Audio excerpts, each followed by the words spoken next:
Estimados, buenas tardes.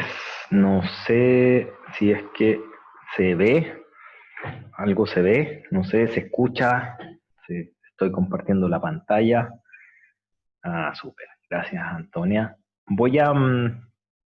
Vamos a comenzar, ahí estoy admitiendo a todos los que me están ahí diciendo que admitan a los compañeros, ya voy admitiendo ahí a los que vayan entrando.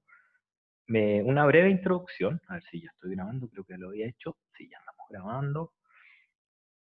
Una breve introducción. Vamos a comenzar con el contenido propiamente tal, y este contenido en su parte inicial va a ser de repaso, ¿ya? ¿Qué cosas me gustaría que tengan súper presente para el curso? Es desde el curso de probabilidad y estadística, la parte más relevante, de hecho, para que esta cuestión no me ocupe tanto ancho de banda, voy a parar el video ya.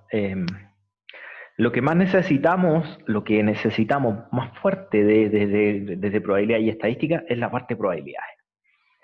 Hay una línea digamos, de conceptos que hay que manejar para moverse bien con lo que necesitamos para este curso. En este curso necesitamos movernos muy bien con los conceptos de función de densidad de probabilidad, función de distribución de probabilidad y, por supuesto, previo a eso, variable aleatoria.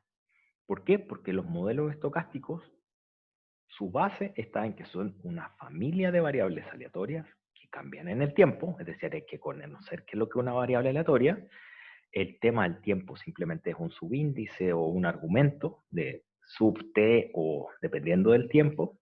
Si es continuo depende del tiempo, si es discreto es un subíndice. Y la característica de esa variable aleatoria, la forma en la que nosotros caracterizamos es a través de su función de distribución. Nos vamos a mover con pocas. Las básicas que hay que manejar son, por supuesto, la normal, la uniforme, la Poisson y la exponencial. Por su relevancia y algunos otros experimentos que también es bueno saber, que son los que generan casi a la mayoría de los otros, que es la uniforme, la Bernoulli, el lanzamiento de la moneda, digamos, la binomial, que son importantes de saber. Y para hacer esa construcción hay que familiarizarse primero con qué es lo que es un evento, qué es lo que es una probabilidad, qué es una medida de probabilidad, y hay que familiarizarse con, luego de eso, cómo se hace la transición desde un evento hacia un número, que es una variable aleatoria en este caso, y entender cómo esto se plasma en su función de distribución, que es la f grande, o su función de densidad, que es la f minúscula, en el caso de una variable aleatoria continua, o la p, que es la función de probabilidad puntual de masa, que en el caso de una variable aleatoria discreta. Son esas cosas las principales que necesitamos recordar. Otras que las vamos a ocupar también, pero ya si uno se suelta con esos conceptos iniciales, son súper operativas y factibles de mirar más fácil en el repaso, son aquellas que tienen que ver con la probabilidad condicional, cómo se define, la fórmula de probabilidades totales, la fórmula de Bayes, que están muy relacionadas, y yo les diría principalmente esos son los conceptos que vamos a necesitar condicionar, vamos a necesitar, o sea, de la parte estadística necesito conocer, que conozcan principalmente el concepto de varianza, ¿ya? Y desde optimización, que entiendan qué es lo que es un problema de optimización, no más detalles que eso, que un problema de optimización es una función objetivo sujeta a ciertas restricciones. Esos son los ingredientes que necesitamos de probabilidades y de estadística muy poquito, la esperanza básicamente y la varianza, y de optimización, saber qué es lo que es un problema de optimización. Entonces, siendo que es tan poquito todo lo que tiene que ver con estadística, lo doy por sabido. Los que no sepan o no se acuerden lo que era una esperanza, porfa, vayan y estudienlo. Tiene que ver básicamente con sacar un valor esperado, un valor promedio de alguna variable aleatoria ponderada por su frecuencia de ocurrencia relativa, no es más que eso. todo lo que tiene que ver con optimización, considerando además que la mayoría, o sea, todos deben haber pasado por optimización, también lo voy a pasar por alto. Además, lo que se ocupa es tangencia, digamos, es poco. Así que también vayan y repasen. No, la mayoría no tiene problemas con eso en todo caso. Y ahora, por lo que sí vamos a ir, va a ser por todo lo que es probabilidades, ¿ya? Que son conceptos que son muy fundamentales para lo que vamos a ir hablando. Entonces, el ordenamiento es el siguiente. Vamos a ir en espacio sobre muestra. ¿Qué es lo que es un espacio muestra, perdón? ¿Qué es lo que es un espacio de muestras? ¿Qué es lo que es un evento? ¿Qué es lo que es un experimento? Y vamos a conceptualizar eso en lo que es en el contexto de lo que se llama teoría de la medida, que es, ahí está llegando más personas y lo acepté. Y ese es el concepto de teoría de la medida que nos lleva a hacer la medida de probabilidad, que es básicamente lo principal que está detrás de esto. ¿Ya? Entonces vamos a ir concepto a concepto. Vamos a ir primero de qué es lo que es un espacio de muestra, qué es lo que es un evento, pero antes de entender esos dos conceptos principales, lo primero que hay que entender es qué es lo que vamos a entender por un experimento, ¿ya? Y cómo esos experimentos van a tener lugar dentro de un problema en la industria, y que se los voy a dar como ejemplo después. Cuando uno está enfrente de alguna situación en la cual uno no sabe cuál va a ser el outcome, cuál va a ser el resultado de esa acción que uno va a realizar. Ahora, no sabe cuál va a ser el resultado efectivo, pero sí sabe el conjunto de resultados posibles que va a ocurrir después de ejecutar una determinada acción. Y esa acción puede ser, por ejemplo, poner a la venta un determinado producto. ¿Ya? Uno puede poner a la venta un determinado producto, 100 unidades de determinado producto. Esa es la acción que yo hago. Otra acción que yo puedo hacer es cuando saco dentro de esa misma acción es ponerle un determinado precio a ese determinado producto. Y el outcome, el resultado de esa acción que yo tomo, puede ser que me compren una cierta cantidad de esos 100 productos que puse a la venta. ¿Ya? Es decir, existe una probabilidad que me compren una cierta cantidad y esa probabilidad va a depender del precio que yo ponga. ¿Ya? Hay una cierta parte de control, pero igualmente no es determinista lo que va a suceder, sino que va a haber una cierta probabilidad que me compren. ¿Ya? Entonces, pero dejando la probabilidad de lado antes, yéndome a todo lo que es la acción, esa acción de yo poner a la venta mis 100 productos, le vamos a denominar en esta jerga experimentos. ¿Ya? A esa acción va a ser el experimento. Yo ejecuto una acción y no sé lo que va a pasar. Al espacio de muestras le vamos a decir a todos los posibles resultados de ese experimento. Y bueno, mi acción, mi experimento fue poner a la venta 100 productos. Los posibles resultados de eso es que me compren 0, me compren 1, etcétera, puntito, me compren 100. Y hay otro resultado que está medio invisible, que es que haya más de 100 personas interesadas, pero es decir, que yo no me haya dado abasto los 100 productos y que haya quedado gente sin poder comprar. ¿Ok? Entonces, dicho en términos prácticos, me pueden comprar menos de lo que puse a la venta o puede haber más de lo que puse a la venta y en todos los números discretos. Es decir, el espacio de muestras acá es desde 0 hasta infinito. ¿Ok?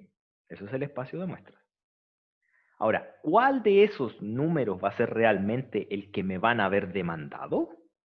La demanda va a ser uno de los posibles eventos. ¿Okay? Si me compraron 90, si había intención de comprarme 90, si había intención de comprarme 120, si había intención de comprarme 1000, esa intención va a tener una probabilidad. O sea, perdón, va a ser un evento de eso. Además, le vamos a llamar, como por ende, esto que yo estoy definiendo ahora es un número, ¿ya? Es un número, pero yo les pongo otro ejemplo, que es el ejemplo clásico que uno hace cuando ya está viendo más básico en probabilidades, la moneda. El moneda ejercicio lo puse con una venta, pero la moneda, la acción, lanzar la moneda, el espacio de muestras, cara o sello, Y un evento, cara, otro evento, sello. Ahora, el evento cara y sello también es cara o sello, también es un evento. O sea, el espacio de muestras es un evento en sí mismo. Y eso tiene características de conjuntos. ¿Okay? Es decir, los espacios de muestra son, y los eventos son conjuntos. Entonces, corre toda el álgebra de conjuntos que nosotros ya conocemos. Unión, intersección, complemento, todo eso sigue siendo válido dentro de esta, digamos, nosotros estamos conceptualizando estas acciones como experimentos, los posibles resultados como espacios de muestra, los subconjuntos y outcomes y resultados individuales lo estamos conceptualizando como eventos. Es simplemente ponerle unos ciertos nombres técnicos a cosas que ustedes ya conocen, ¿ya? Que es hacer algo y que suceda, si uno tenga algún resultado de esa acción. ¿Ya? Entonces, le hemos puesto nombre a cosas que nosotros cotidianamente hacemos. ¿Dónde está lo complejo acá? Es que uno no sabe qué es lo que va a suceder. ¿Ya? Entonces, bueno, para variar, no estoy siguiendo, estoy explicando y no estoy siguiendo. Ahí les puse algunos ejemplos de algunas acciones que esas las puse básicamente del libro. El ejemplo mío era la venta. Pero en el libro, en el Sheldon, en el Ross, ustedes van a poder encontrar lanzar la moneda, lanzar un dado. Lanzar la moneda es cara o sello. Fíjense que es un conjunto, en este caso, es súper claro verlo. Ese conjunto puede ser blanco-negro, puede ser cara o sello, puede ser me gusta, no me gusta, puede ser cualquier cosa. Es decir, no necesariamente es un número cuantificable, ¿ya? En el caso de lanzar un dado, uno ve un número, pero eso también pudiera ser un dado de colores, pudiera ser cualquier cosa. Entonces, ojo con eso, son conjuntos. También hay combinaciones de acciones, como lanzar dos monedas, o como, por ejemplo, en la venta de productos sería vender dos productos. Eso sería vender un producto solo, vender otro producto solo, y después vender el producto empaquetado. Que entre paréntesis es algo en que yo trabajo que se llama bundling, que es venta empaquetada de productos. ¿No? Como un movie snack, por ejemplo, de vender cabrita, Super 8 y bebida empaquetado que venderlos por separado, antes de entrar al cine, por ejemplo. Entonces, dos o más acciones también conforman un experimento. Lanzar dos dados, y ahí se empiezan a conformar unas combinatorias más grandes de posibles outcomes, posibles resultados, y por ende el espacio de muestra es más grande, y la combinatoria de todos los eventos también es más grande. Ahora esos son discretos, que son los más claros, pero también hay algunos que son continuos. Por ejemplo, la vida útil de alguna ampolleta o de un auto que en estricto rigor pudiera, con poca probabilidad va a durar infinito, pero pudiera ser, ¿ya? Pudiera ser. En estricto rigor no pudiera asegurarlo a priori, entonces uno tiene que ponerse en todos los casos posibles. Y ahí uno tiene el ejemplo de un caso continuo.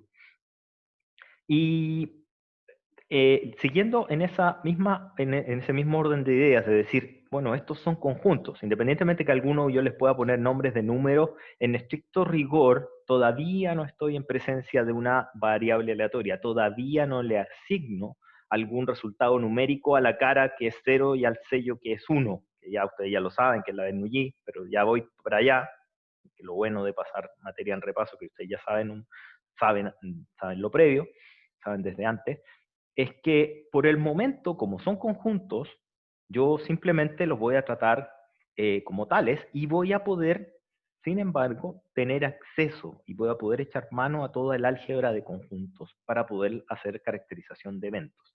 Puedo hacer intersección de eventos, por ejemplo, si le llamo a E1 y 2, que son subconjunto de un espacio de muestras, ¿ya? Este espacio de muestras eh,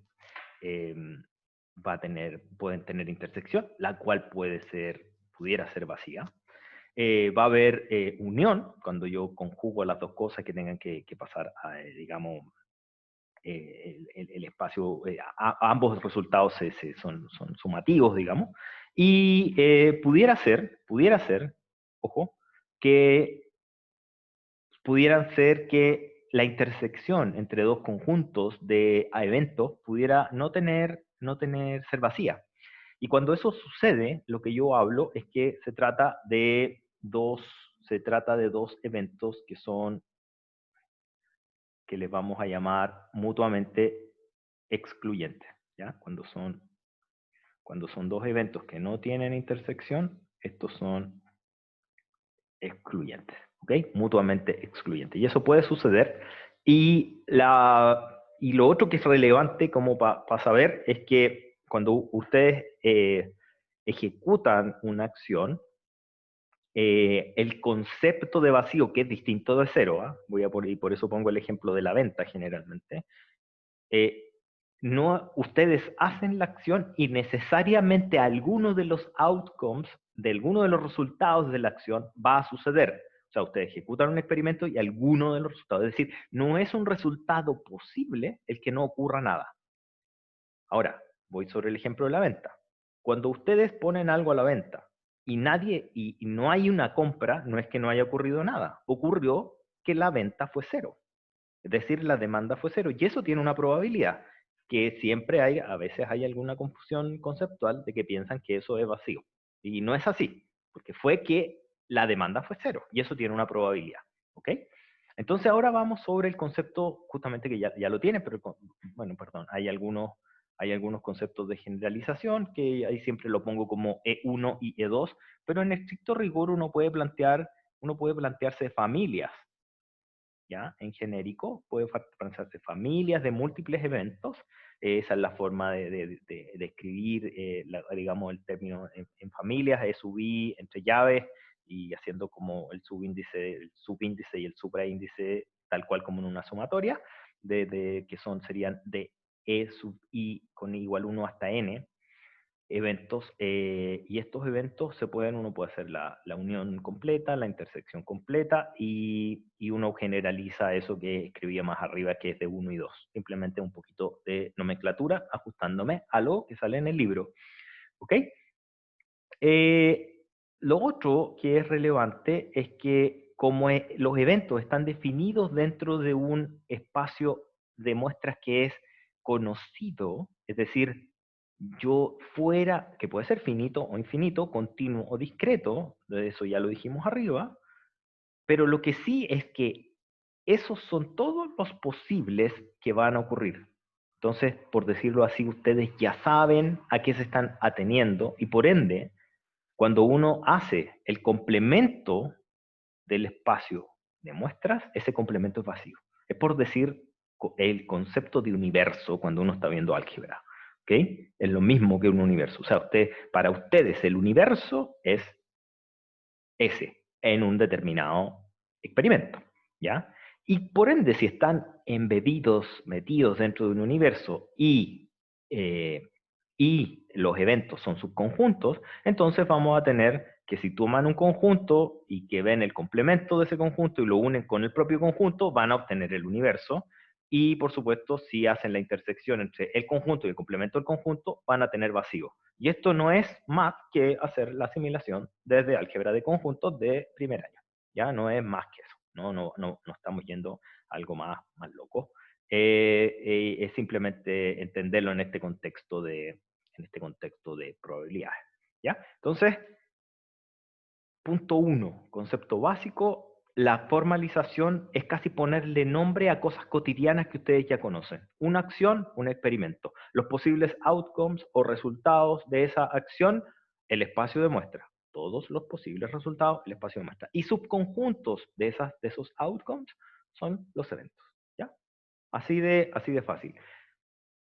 El punto que todavía no hemos dicho, cuando yo dice posibles outcomes, me refiero a que yo no sé cuál va a ser. A priori yo no sé. Tiene que ser así, tiene que ser de esa manera, si no, no cae dentro digamos, de la característica de probabilista de qué es lo que vamos a introducir ahora. Debe ser tal que yo no sepa qué es lo que va a suceder, si no eso se convierte en una simple función. ¿Ya? Yo genero una acción y esa acción tiene una implicancia directa y esa implicancia directa es simplemente una función. Es un f de x, que el dominio va desde x hasta f de x, punto. Y eso no es la idea. Eso no es la idea, porque la idea es justamente formalizar matemáticamente el hecho de que no sé lo que va a pasar. ¿Y cómo formalizo matemáticamente ahora eso que hemos dicho recién en palabras? lo hago a través de lo que ustedes ya conocen, que le vamos a denominar la probabilidad. La probabilidad es una medida.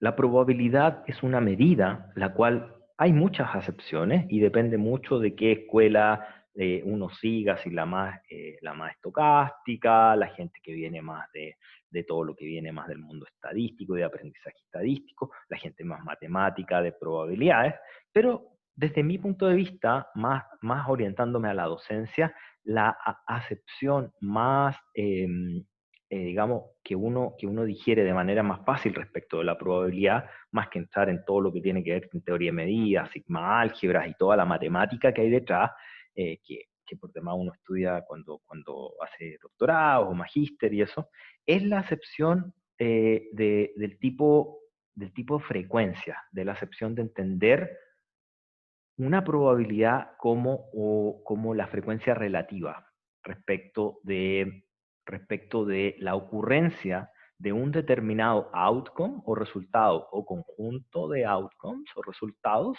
con respecto a la ocurrencia de todos los outcomes en el espacio de muestras. Me explico. Si ustedes tienen un dado, entonces la probabilidad de que ocurra uno de las determinadas caras va a ser la frecuencia relativa de las veces que ocurrió una de las caras con respecto al total de acciones, de lanzamientos que ustedes realizaron. ¿Ya? Es decir, se puede entender como una frecuencia relativa.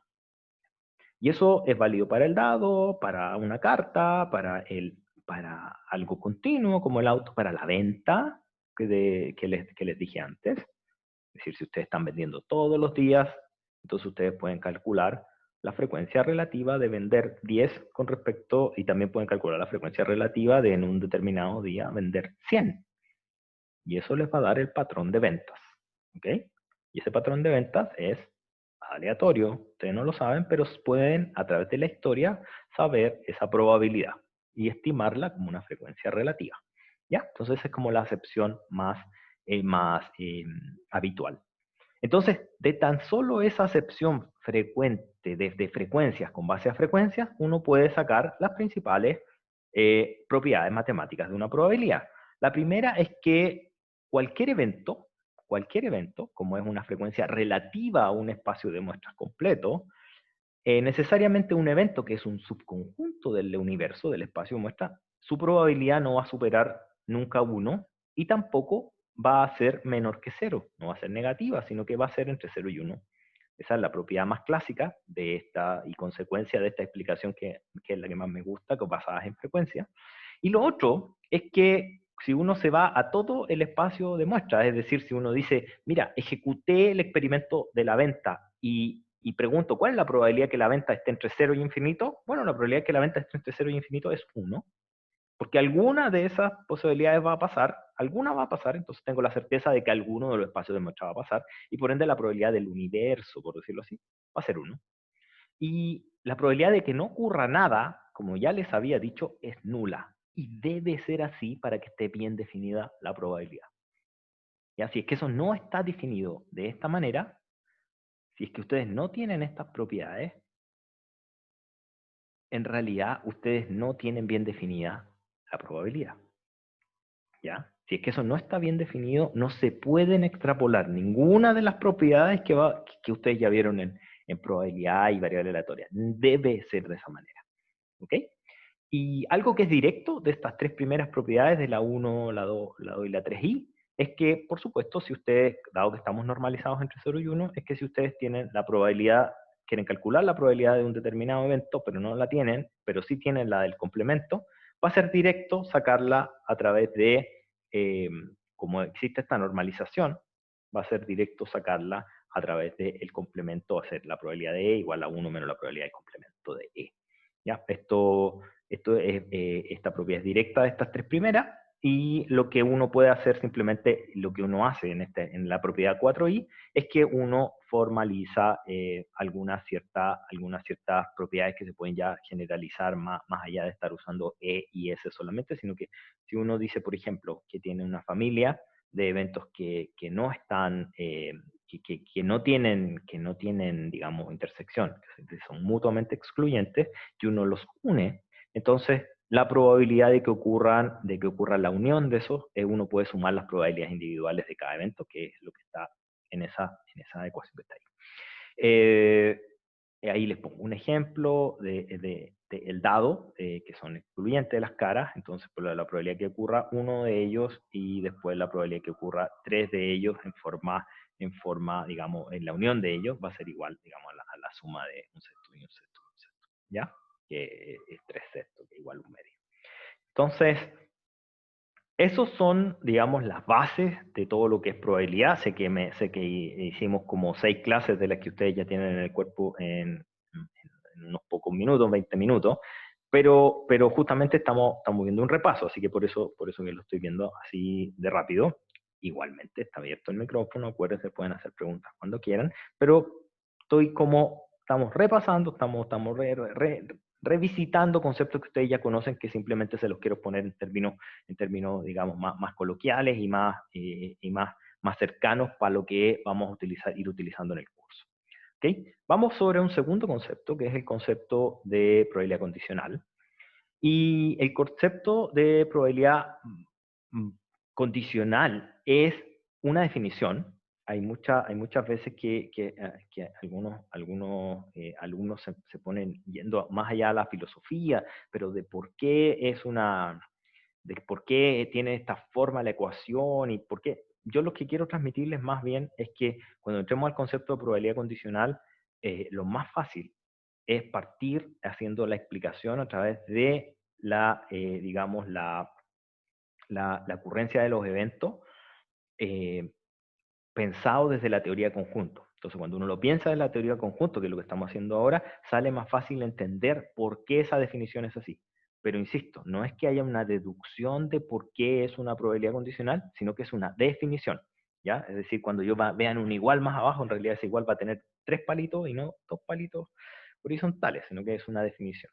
Ahora, ¿qué es lo que es una probabilidad condicional? Básicamente la probabilidad condicional es decir cuál es la probabilidad de que ocurra un determinado evento, dado que, o condicional a que, de ahí viene la palabra condicional, pero es dado que, y uno ocupa este palito vertical grande para hacer probabilidad de A dado B, más abajo está, pero lo digo en palabras, y esa probabilidad dado B significa la probabilidad de que ocurra el evento A, dado que, y aquí, con ese palito vertical grande, cuando uno dice el dado que, condicionado a qué, condicional a qué, es porque el evento B, la probabilidad de A dado B, es porque el evento B ya sé que ocurrió.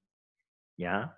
Entonces, uno lo pudiera asimilar como una pertenencia, una subpertenencia a ese pedacito de conjunto. O sea, serían todos los que la probabilidad que ocurra A, pero dado que ya sé que sucedió el otro, entonces uno lo puede hacer, que es lo que voy a hacer el desarrollo ahora. Y lo otro que también hay que darse cuenta es que como es una probabilidad y como es una definición, va a tener que necesariamente estar con las propiedades de lo que es una probabilidad. Y para que cumpla con esas propiedades es que se normaliza, ¿ya? Es decir, que se divide por el espacio posible de soluciones que existe, y el espacio posible de soluciones que existe es que lo estamos condicionando a P. Así que por eso que uno divide por PB. Pero hagamos el desarrollo, un desarrollo chiquitito, que es el que está acá. Ahí se despixeló. Supongamos que tenemos dos eventos, un evento E, un evento F. Supongamos, chiquillos, con toda confianza, si voy muy lento, me reclaman nomás y le puedo meter un poquito de pie al acelerador, o al revés también, pero generalmente los repasos me voy muy lento, así que con confianza nomás me van diciendo si voy bien, vamos bien, ¿ya? Entonces, supongamos que tenemos dos eventos, el E y el F. Estoy mirando en esta zona de por acá, ahí que marqué con una estrellita. Y supongamos que estamos interesados en analizar cuál es la probabilidad de que ocurra dos eventos con unión, a diferencia de la ecuación que habíamos puesto acá, estos dos eventos tienen intersección. Y esa intersección implica que no son mutuamente excluyentes y por ende no puedo sumar directamente los dos eventos.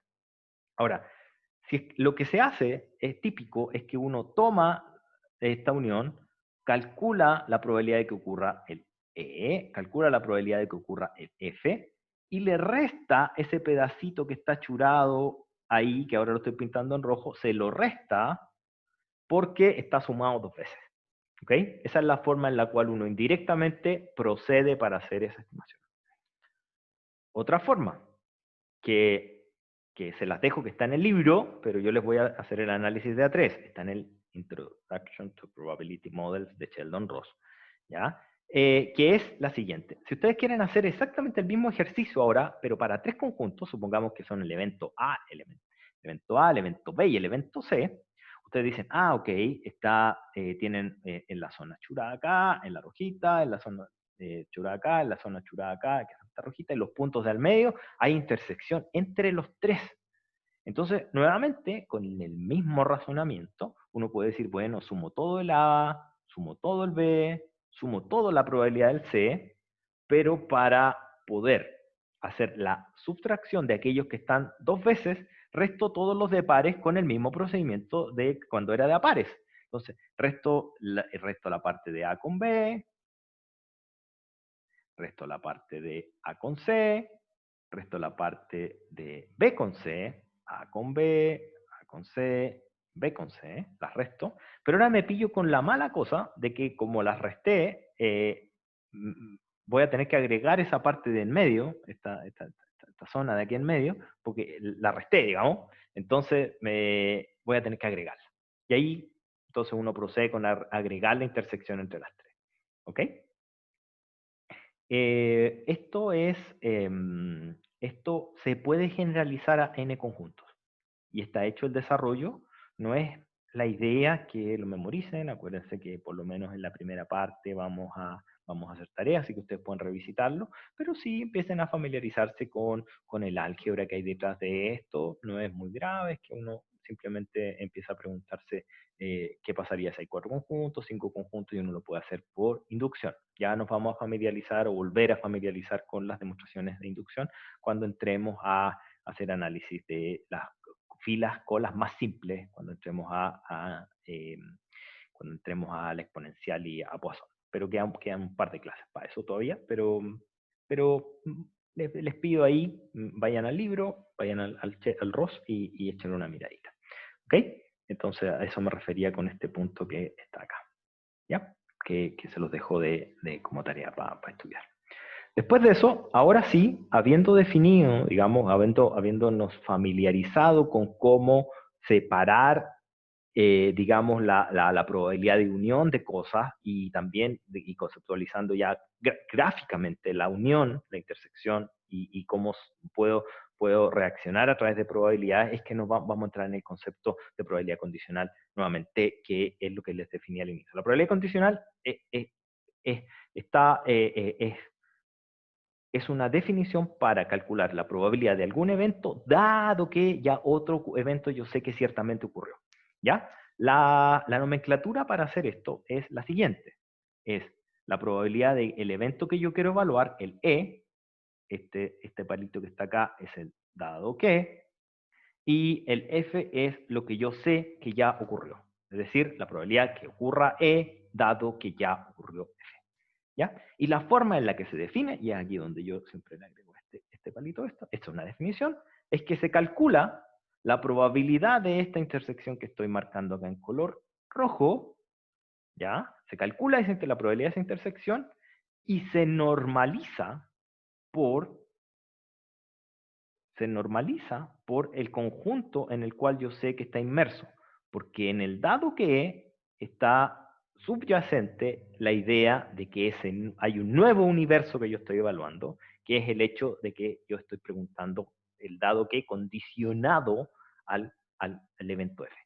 ¿Ya? Entonces, por eso que aparece esa normalización. Esto es una definición, insisto, así que no es que haya una demostración de que esto de dónde sale ni nada, sino que es familiarizarse por cuál es su significado de condicionamiento y por qué se normaliza. porque tiene que cumplir digamos, con las características de probabilidad, porque es una extensión del concepto de probabilidad que simplemente tiene este palito acá que significa dado que o condicional a que, y por lo tanto nos permite extender un concepto, pero necesariamente para que calce dentro de toda la teoría que vamos a hablar, tiene que cumplir con las características de normalización, el 1, el 2, el 3 y el 4 que está más arriba. ¿Ya? ¿Ya? Entonces, teniendo en cuenta esa definición, nosotros podemos hablar ahora de probabilidad condicional. ¿Ok?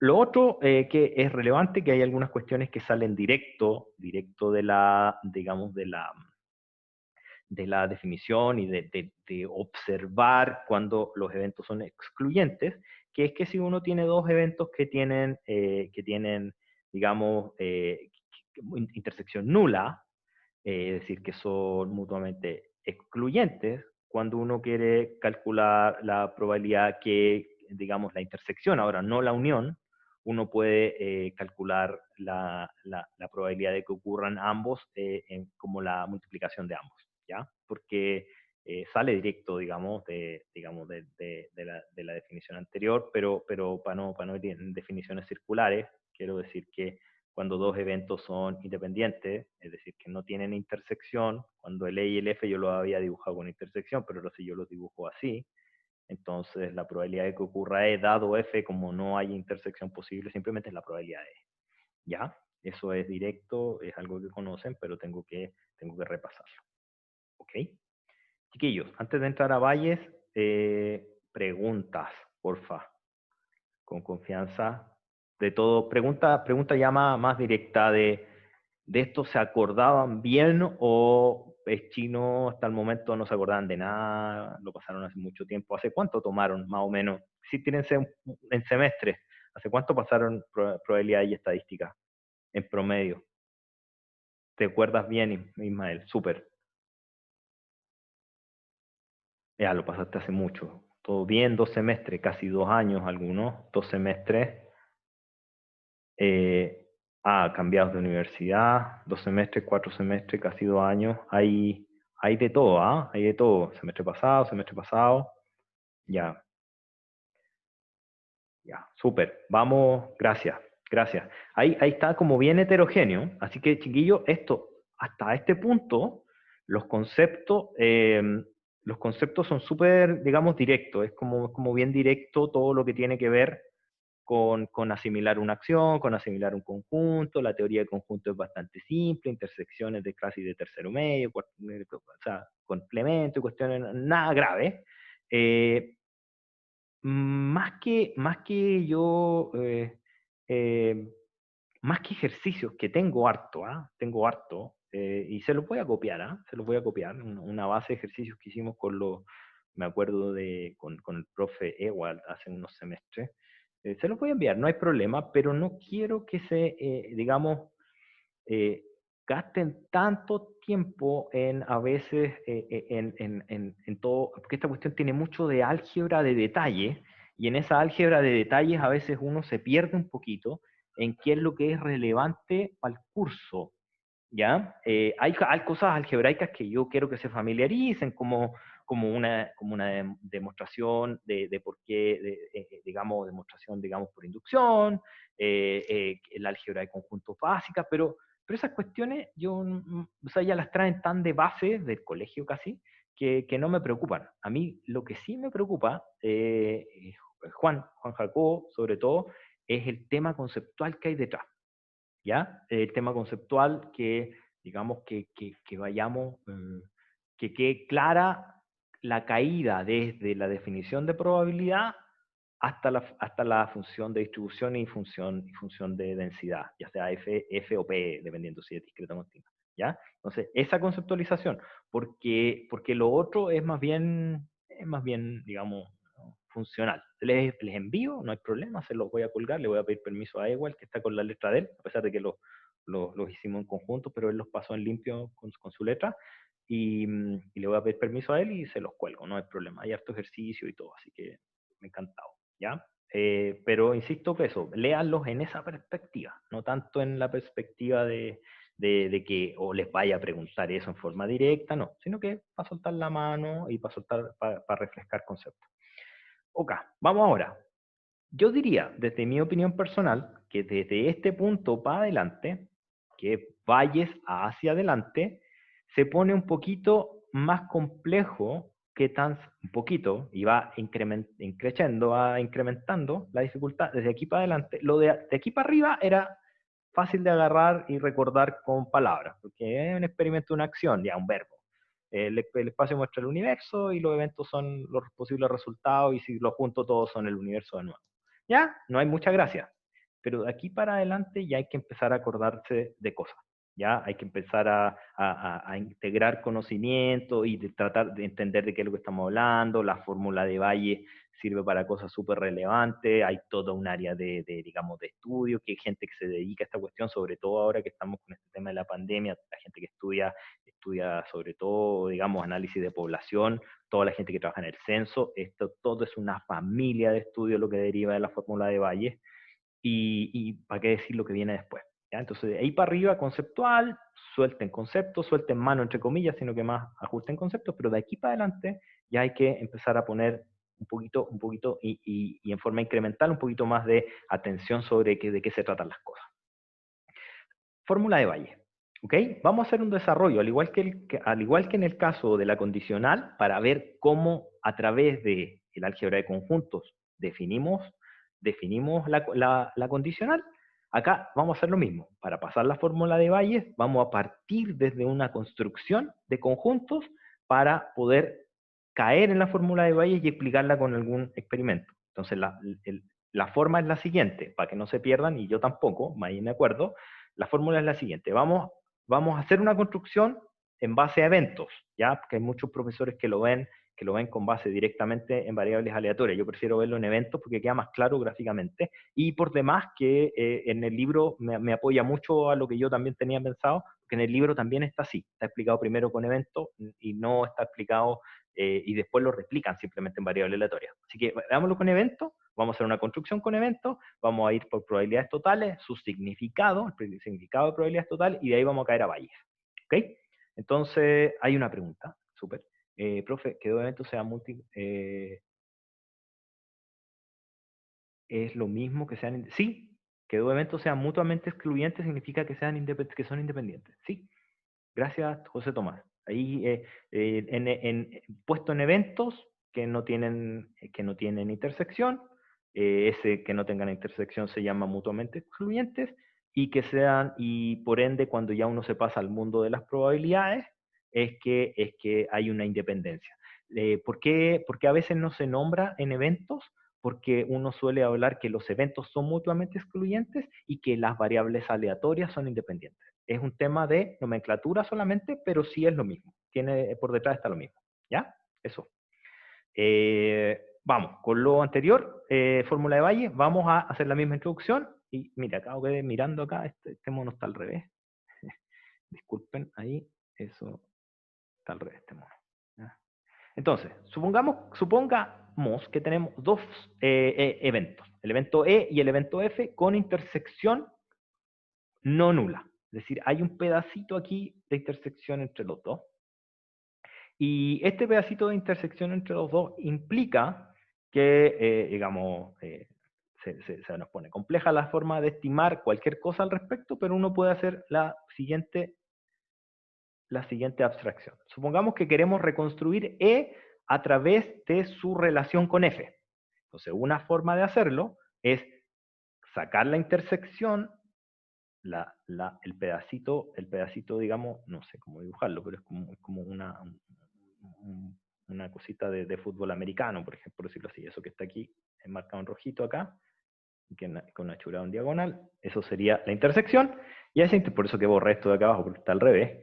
Y después uno lo une con el Pac-Man que está por acá, que es como una luna grandota, digamos, o un Pac-Man, no sé cómo llamarle, que es lo que está churado en vertical. Sería este pedacito de por acá. ¿Ok? Entonces uno siempre puede decir, ok, no tengo el E, o sea, quiero construir el E a partir de su relación con F, entonces sumo los dos pedacitos, el achurado, el grandote que parece un Pac-Man, y el otro pedacito, el otro pedacito que es como una pelotita digamos, de fútbol americano. ¿Okay? Entonces los junto los dos y cuando hago eso, puedo empezar a hacer el desarrollo de si es que esto lo hice con los eventos, conjunto, en corto, ¿qué pasaría con la probabilidad de eso? ¿Ya? Y veamos qué pasa con la probabilidad. Bueno, puedo aplicar el hecho de que puedo hacer la probabilidad, si es que esos dos eventos son iguales, son equivalentes, entonces yo puedo hacer que la probabilidad de ese evento sea igual a la probabilidad de ese evento equivalente, son lo mismo. Luego hago el siguiente análisis y digo, bueno, si estoy calculando una unión, la media luna es excluyente, es justo, se separa, justo estoy haciendo la separación entre la pelotita de fútbol americano y el Pac-Man, entonces son excluyentes y si son excluyentes los puedo sumar por separado, ¿ok? Se pueden sumar de forma separada, por ende, este paso que está acá, lo separo.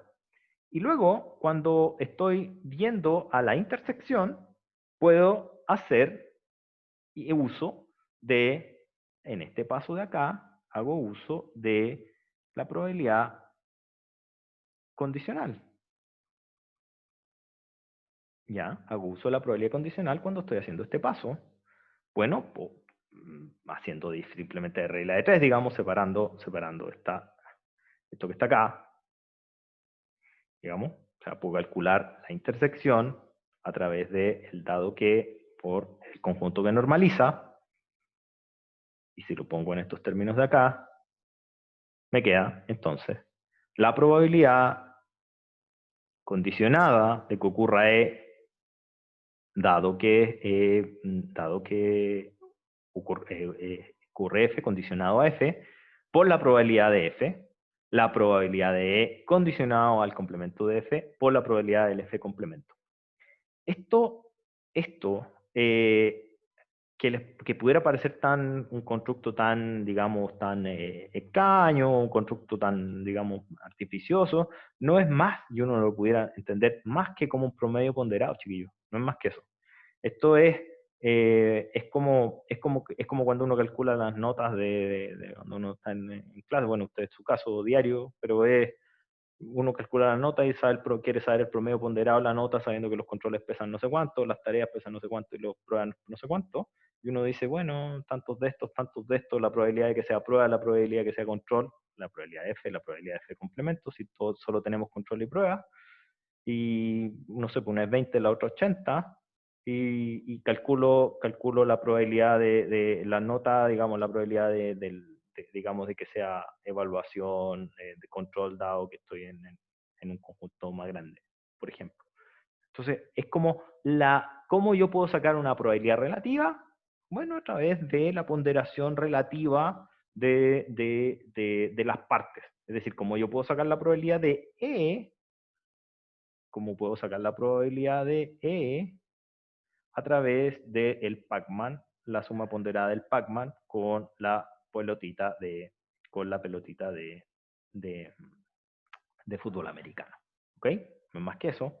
Y después de eso, que es justo lo que dije acá, y después de eso, lo típico que se pone en los libros, que a mí yo prefiero explicarlo con la bolita con el Pac-Man y la bola de fútbol americano, es que se generaliza y se hace para una familia de eventos, y esta familia de eventos, digamos, se puede, digamos, entender como este dibujito que está acá. Y cuando uno hace eso y generaliza esta ecuación que ya tenemos acá, uno la generaliza, supongan ahora que tenemos una familia de eventos que son del F1 a el Fn, que son mutuamente excluyentes, es decir, como que yo tomara un F grandote, y ese F grandote lo dividiera como con uno de estos cuchillos para cortar pan, digamos, en rodaja, y lo corto, como está ahí. Son mutuamente excluyentes entre todos, una familia mutuamente excluyente, entonces yo puedo hacer la abstracción de generalizar la división de un determinado evento con respecto a esa familia, y eso me va a llevar a que si F es la unión de los F, es el universo, me va a llevar a poder definir este par de ecuaciones que está acá, que es básicamente lo que ustedes conocen, y de hecho no lo puse acá, fue de volado, no lo puse, pero esta es, digamos, probabilidades, la ecuación de probabilidades totales. ¿Ya? Esta ecuación se llama la ecuación de probabilidades totales y que es básicamente la generalización del Pac-Man con la pelota de fútbol americano, no es más que eso. ¿Ya? La extensión a una familia con f de 1 a n eventos, mutuamente excluyentes. Y ahora vienen los chorros, chiquillos. Ahora viene la aplicación a poblaciones, epidemiología, la gente del censo. Aquí es donde viene lo difícil. Y lo difícil es que, lo difícil entre comillas, lo difícil es la aplicación, pero no es tan difícil, chiquillos. Es súper útil, digamos, más que difícil. Y es lo siguiente. Supongan ahora que vamos a hacer uso simplemente de esta fórmula de probabilidades totales, y el uso de las probabilidades totales, que está acá, digamos, la probabilidad de E dado el F sub I, la vamos a plantear, digamos, bueno, digamos, ¿qué pasaría al revés? ¿Qué pasaría en un mundo que yo hago el análisis para el otro lado? ¿Qué pasaría si yo quiero analizar que ocurra este evento, un evento FJ, dado que ocurrió el E? Ya voy a poner un ejemplo tangible, primero me voy por la ecuación nomás. Y uno dice, bueno, esto es una definición, porque como es condicional, yo planteo la definición de condicional es directo. Yo puedo hacer una mezcla, estoy yendo solo a la matemática, ya les voy a poner un ejemplo. Yo puedo hacer una mezcla, yo tomo la definición de condicional, esta definición de condicional me dice, ok, yo tengo esa función de acá, pero yo puedo tomar esa probabilidad total de acá, de E, la tomo y la uso aquí, y me queda esa fórmula que está ahí, que ustedes ya la conocen como la fórmula de Bayes. ¿Qué es lo que hace la fórmula de Bayes? Es simplemente hacer digamos, una constatación de una conclusión directa de la probabilidad total, que lo que te está diciendo es que te permite calcular la probabilidad condicionada al revés, digamos, ¿no? Ahora te permite condicionar y calcular la probabilidad de que ocurra uno de los eventos chiquititos de la familia del 1 al n de los f, dado que están, digamos, inmersos en este evento más grande. Es solamente eso. ¿Qué es lo que uno puede hacer con esta cuestión? Y ahora déjenme ponerle nombre a lo que estamos hablando. Y vean que ustedes, hasta con los datos que aparecen en el Ministerio de Salud ahora respecto de la pandemia o de cualquier cuestión, se pueden poner a hacer con esta ecuación. Pongámosle nombre y apellido a las cosas. Supongan que E es, y disculpen que lo ponga así en términos de contingencia, pero creo que es una forma de poder entenderlo. No estoy haciendo, digamos, apología, ni burla, ni nada respecto de personas que pudieran tener o no la enfermedad. Ojo con eso, pero supongamos que vamos a analizar las personas que tengan el coronavirus. E es las personas que tienen coronavirus. Y la probabilidad de que la persona tenga coronavirus es algo que uno pudiera, digamos, hay una población total, es decir, el universo es más grande, pero hay un universo de personas que tienen coronavirus. Pero, ¿qué podrían ser los FJ? Te van a decir, bueno, los FJ pudieran ser, por ejemplo, les voy a poner un ejemplo. O sea, más de un ejemplo, pero separadamente, para que ustedes vean dónde empieza la ciencia de hacer segmentación de clientes. Básicamente, por ejemplo, lo más útil que uno puede usar cuando estamos hablando de temas de profit. Por ejemplo, el FJ pudiera ser la cantidad de cuál es las personas que tienen coronavirus desde la región J igual 1 hasta la región J no sé cuántito. Por comuna, de la comuna J1 hasta la comuna J no sé cuántas comunas tiene Chile. Es una segmentación. Esto es una segmentación. Es decir, voy a poner otro ejemplo después, pero vamos sobre primero el del coronavirus.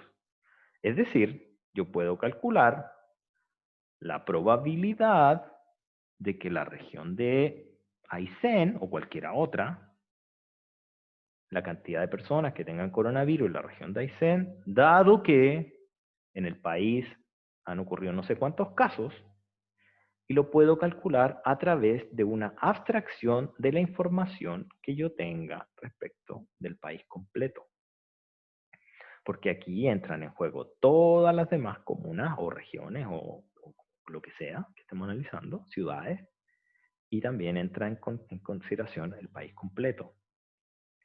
Esta información, esta forma de analizar, que ellos permite hacer análisis súper interesantes respecto de la causalidad de las cosas.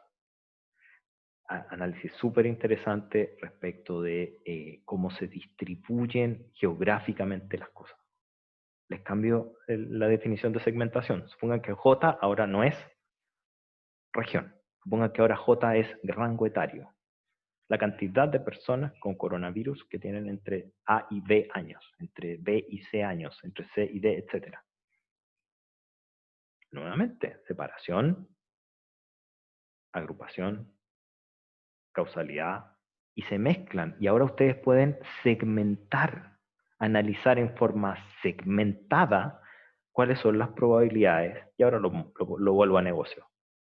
¿Cuál es la probabilidad de que a WOM le compre un plan una persona que tiene entre 15 y 25 años? ¿Cuál es la probabilidad que a Entel le compre un plan una persona entre 25 y 35 años? Segmentación, chiquillo. Segmentación, esa cuestión es súper relevante, súper estratégica para una empresa, saber en qué segmentos estoy teniendo más éxito y por qué. Y eso es en sus bases, por supuesto, con mucho más otras metodologías y otra ciencia por detrás, pero en sus bases es Bayes. ¿Ya? Uno puede hacer análisis bayesiano de su base de clientes y es súper relevante para poder sacar conclusiones. ¿Okay? Eso es la fórmula de Bayes, son pequeñas pildoritas de lo que se puede usar y nosotros principalmente la vamos a usar para poder aplicarla en nuestro caso, principalmente sobre cadenas de Markov en tiempo discreto. Falta mucho para que lleguemos a eso, pero lo vamos a ocupar principalmente ahí y también en menor medida cuando estemos definiendo tímidamente los procesos de Poisson, en el capítulo 2. ¿Ya? Lo vamos a ocupar. Insisto, hasta este punto uno lo pudiera entender como generalmente se aprende en el primer curso, que es pura matemática. Yo prefiero explicárselo con una aplicación, por chiquitita que sea, con una aplicación. ¿Okay? Hasta este punto, bueno, las explicaciones que están acá son exactamente lo que hablé ahora en extenso. Me calza justo la hora, de hecho me calza justo la hora porque se me ha pasado ya de el trabajo de modularizar los avances. Y terminamos la parte 1, tiene más de una parte este repaso, tiene parte 2 que nos vamos a gastar seguramente la segunda parte de esta clase y la clase que viene, algún pedacito, pero hagamos un break. Estamos justo ahora, 13:30 break. Junten preguntas o hagan preguntas. Junten preguntas para que cuando iniciemos la segunda parte, si tienen preguntas, si no, sigo avanzando o me preguntan mientras voy avanzando, si no hay problema. Chiquillos, hagamos un break cortito, 10 minutos, y volvemos. Hay una pregunta, a ver, espérate, profe, la fórmula de Bayes, la F tiene un subíndice I, ¿y ese sería otra segmentación? La F tiene un subíndice I. Acá abajo, Gustavo, una explicación muy cortita. Mira, este índice I es exactamente el mismo, tiene exactamente el mismo significado de la segmentación, solo que es un subíndice que depende de la sumatoria. Entonces, como es un subíndice, la nomenclatura que uno a veces usa como profesor para decirle a los subíndices es que es mudo. ¿A qué me refiero? A que no es el J, tiene nombre y apellido. El J está fijo, que pudiera ser Aysén, pero el I recorre desde la región 1 hasta la enésima. Es decir, son todas. Entonces, para que no exista confusión, y no es que no exista confusión, sino que para que te quede más claro, yo a este índice, como es mudo, yo le puedo poner cualquier nombre. Por ejemplo, yo le puedo llamar asterisco, de asterisco igual a 1 a n, y si asterisco va de 1 a n, a esto yo le puedo poner un asterisco acá y un asterisco acá, o casita, o estrella, o lo que sea. ¿Ya? Y entonces la respuesta es, tiene un subíndice i, no es otra segmentación, sino que son todas las segmentaciones desde la 1 a la n. ¿Ya? Entonces, si J es una de las regiones, la sumatoria de abajo corre por todas las regiones. Esa es la respuesta. ¿Ya? Súper. Ahora sí, son las 2, la 1:32, como en 10 minutitos más epsilon, retomamos. Voy a parar la grabación y retomamos en 10 minutitos, pasadito, un ratito más.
Estimados, de nuevo buenas tardes.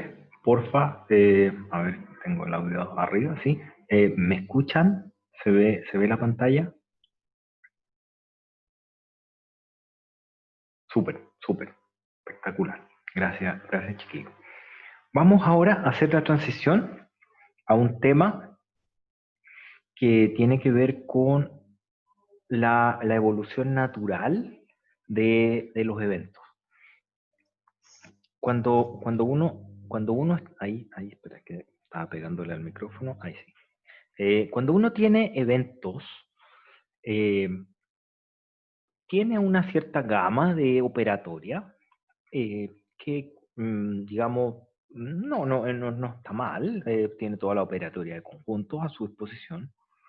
Sin embargo, cuando uno está en presencia de funciones, ahora, si uno pudiera estar en presencia de funciones, de números más que de conjuntos, si uno ya lo formaliza dentro de nuestros más conocidos reales o enteros en R o en Z, entonces se nos abre una gama mucho mayor de posibilidades para poder hacer análisis. Y es un ejemplo clásico que les voy a dar ahora, que viene de la teoría de lesión discreta, y disculpen que me salga un minuto o 2 minutos de la explicación de este curso. Cuando uno está calculando las probabilidades de compra, es una cuestión que yo practico mucho, porque trabajo en pricing, que es digamos, la forma de fijación de precio. Uno se enfoca en calcular la probabilidad de compra. Eh, Cuando uno hace eso, uno se da cuenta que hay ciertas características de productos que, ahí admitía que la persona que me estaba pidiendo, que hay características de ciertos productos que son difíciles de tratar porque no tienen una métrica que me permita hacer distancias o normas euclidianas. Me explico. Si yo tengo un producto un bundle, por ejemplo, un producto empaquetado, que tiene 10 minutos de celular y no sé cuántos gigas de celular y 30 canales, un bundle de telecomunicaciones para la casa. Esas son cosas más o menos medibles. O sea, yo tengo, bueno, uno puede decir, bueno, tengo el doble de minutos, tengo el doble de gigas, si es que fuera solo móvil, por ejemplo, y es fácil hacer esa métrica. Pero ¿qué es lo que pasa cuando yo voy a comprar un auto y tengo uno rojo y uno amarillo? ¿Cuál es la distancia entre el rojo y el amarillo? Estoy en problemas, digamos, porque no sé cuántas veces más, cuántos minutos más son un rojo que el amarillo. No hay una métrica. En los minutos está clarísimo. Pero ¿qué pasa entre el rojo y el amarillo, el verde, el rosado, lo que sea? ¿Qué pasa entre que la casa sea del estilo A, B o C? Que el auto sea deportivo, camioneta o no elegante o sedán o no sé qué cuestión. Esas características que no son medibles, uno en general se encuentra con problemas para cuantificarlas. Y la forma en la cual uno lo hace es a través de teoría de la medida. Teoría de la medida que incluye a las probabilidades. ¿Qué es lo que uno hace para poder hacer esta abstracción o paso desde estos elementos de conjuntos, donde tenemos toda la operatoria de conjunto que son los eventos y el espacio de muestras, para poder tener toda esta riqueza que me da el poder tener ahora números, por decirlo así, en estricto rigor en genérico, en teórico, se llaman espacios vectoriales normados, donde yo puedo tener norma euclidiana, por decirlo así, cualquier norma, pero ¿cómo hago yo el salto desde esos eventos hacia estos números? Es a través de lo que vamos a denominar, y ustedes ya conocen, que se llaman variables aleatorias, que no es más que hacer un mapeo, una relación, una función que me transforma los elementos del espacio de muestras y los elementos de un evento y los hace y hace un mapa, los cuales los construye sobre un número. Y ese número, como les decía, puede ser un espacio vectorial normado en general, pero en nuestro curso, y eso les pido ahí, que no estoy seguro si lo hace el ROS, pero creo que sí, les pido por favor no entren en la teoría respecto de que el espacio tiene norma, no tiene norma, o toda la matemática compleja que se puede entrar, que se puede meter uno ahí. En este curso vamos a hablar de reales y enteros, ¿ya?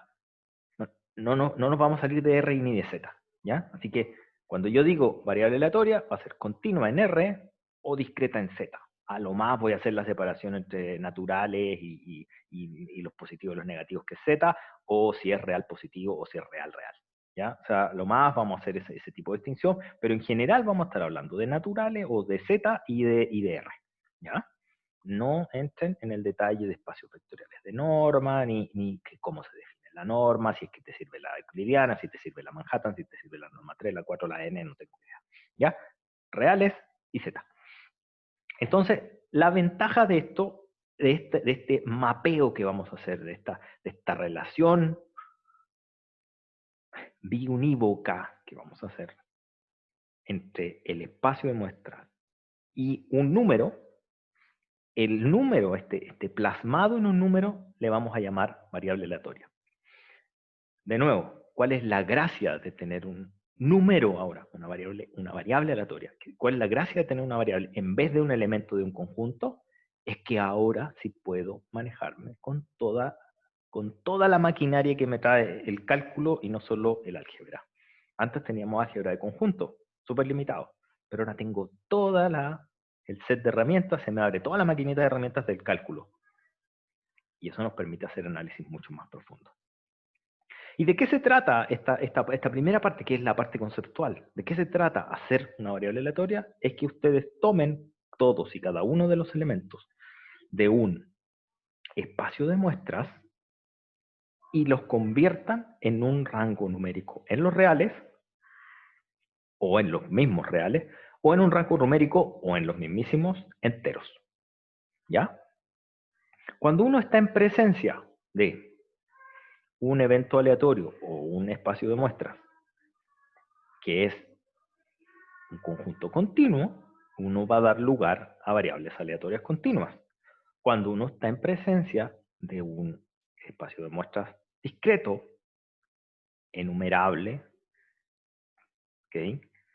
o un evento también discreto, uno va a dar lugar a una variable aleatoria discreta. Cara y sello 0, 1. Dado desde el 1 hasta el 6, ahora el número. etcétera. Hay muchos otros ejemplos. La venta de los productos, el número de productos. Cuando uno está en presencia de eso, entonces estamos en presencia de variables aleatorias. En general, en los libros también, y creo que el Ross también lo hace, empiezan también con una serie de definiciones, y quiero que ustedes lo sepan, pero no vamos a entrar más allá de la explicación que voy a hacer ahora. También entran en que hay variables aleatorias que son mixtas, es decir, que una parte de su experimento es discreta y la otra parte es continua. ¿Sí? Perfectamente puede ser así, no hay ningún problema. Es como dar un salto y ver cuál es el largo del salto, y también lanzar una moneda y ver la moneda y que el experimento sea eso, y puede ser mixto. No hay problema, puede ser. Pero en este curso, y para no complicarnos con explicaciones matemáticas, digamos, súper barrocas, muy recargadas, vamos a usar o continuo o discreto. ¿Sí? ¿Ustedes saben que pueden haber mixtos? Sí, obvio que pueden haber mixtos, pero para no confundirnos en este curso vamos a ver o continuo o discreto, forma separada. En efecto, tan separado lo vamos a ver que los capítulos son Markov continuo, Markov discreto. ¿Ya? Así que ahí vamos a ir explicando en cada caso. Ustedes ya saben que existen mixtos, lo van a ver cuando veamos teoría de colas, pero no se van a dar ni cuenta y no vamos a necesitar tanta taxonomía matemática, tanta definición matemática para entrar en una cuestión que es súper natural. Eso es como la explicación general de lo que es una variable aleatoria. Y ahora vamos sobre el detalle del temario. Vamos a comenzar definiendo esto matemáticamente, que ya lo dije en palabras, digamos lo que espero que ustedes entiendan conceptualmente sobre variable aleatoria y este mapeo desde el espacio de muestra. En segundo lugar, vamos a ir derecho sobre qué es lo que es una función de distribución y una de sus propiedades. La función de distribución es básicamente la acumulación de la probabilidad a través de un determinado conjunto.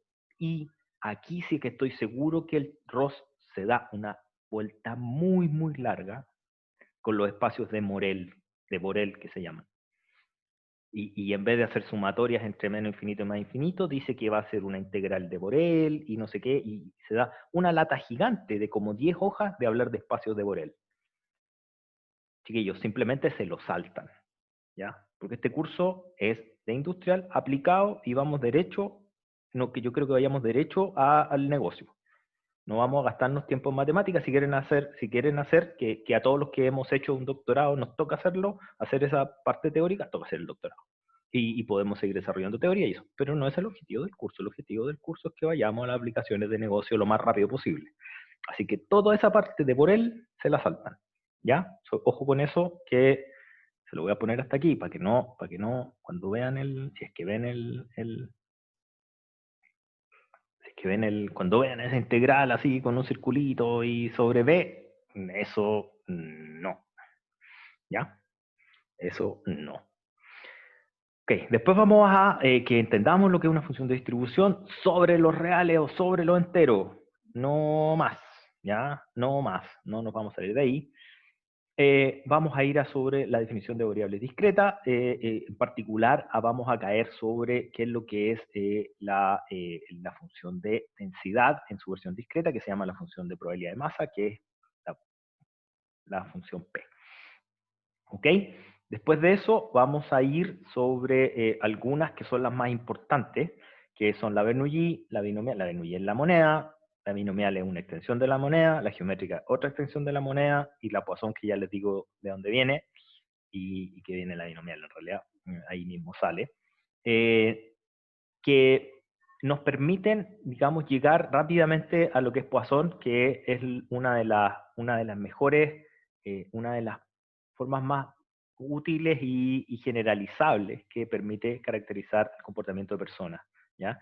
El caracterizamiento de las personas en general es uno de los más complejos, y en general casi todos los sistemas en ingeniería industrial los vamos a diseñar con base a los clientes. Entonces, por eso que nos vamos sobre Poisson. En el libro de el Ross hay capítulos enteros de lo que se llama teoría de la renovación. Y todos los procesos de renovación son una extensión teórica que es súper útil para cuando uno está viendo otros tipos de sistemas, para hacer análisis digamos, de sistemas que no tienen necesariamente que ver con personas. Pero en ingeniería industrial, la mayoría de los temas son con Poisson. aquellos que no fueran con personas, que fueran con otro ente o conjuntos de personas u otro tipo de ocurrencia de cosas, si bien no es Poisson, pudieran generalmente acercarse bastante bien a la Poisson. Así que, de nuevo, todo lo que es renovación dentro del ROS, se lo saltan. No es necesario, porque nosotros vamos a ver Poisson directo. ¿Ya? Entonces vamos a ver esas discretas, que son, digamos, las más importantes para el curso. Vamos a ver las continuas. Voy a ver la uniforme y la exponencial. La uniforme porque la vamos a estar ocupando siempre y porque es la base, al igual que la moneda, para generar otras variables aleatorias. La exponencial por su relación estrecha que tiene con los procesos de Poisson y la vamos a formalizar ya en el capítulo 2. Y la normal no la voy a ver, pues, la tienen que ocupar, la tienen que conocer, pues se las dejo escrita para que ustedes la recuerden, que es la campana, digamos, que es lo más clásico, pero la vamos a mencionar y les voy a dejar ahí el escrito, ¿ya? Después de eso vamos a recordar que, muy rápido, pasar por lo que es una función de una variable aleatoria y hablando de las dos funciones más importantes, funciones de variable aleatoria más importantes, que son la esperanza y la varianza. Y nosotros también vamos a hacer uso de unas funciones de variable aleatoria súper relevante, que es construir funciones de profit y funciones de costo. Cuando el profit depende de una variable aleatoria y cuando el costo depende de una variable aleatoria, esa función de variable aleatoria, que va a ser el profit y el costo, también va a ser una variable aleatoria. ¿Ya? En particular, vamos a hablar de esperanza y varianza, pero tengan en cuenta que uno puede construir cualquier otra función de variable aleatoria. Y les voy a dejar esbozado el contexto, el concepto de variables de distribución conjunta, y eso les pido ya que empiecen a recordarlo ustedes.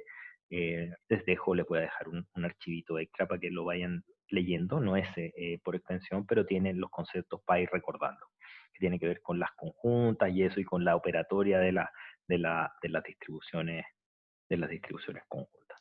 Voy a mencionar el concepto, obviamente. Ese es el temario. Vamos a hablar de estos 6 temas, con énfasis, por supuesto, en las cosas que más nos importan. Vamos ahora sobre las variables aleatorias.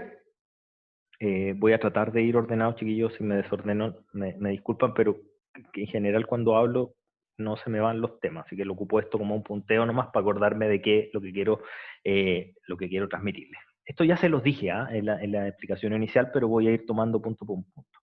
El primer punto, la variable, cuando uno tiene una variable aleatoria,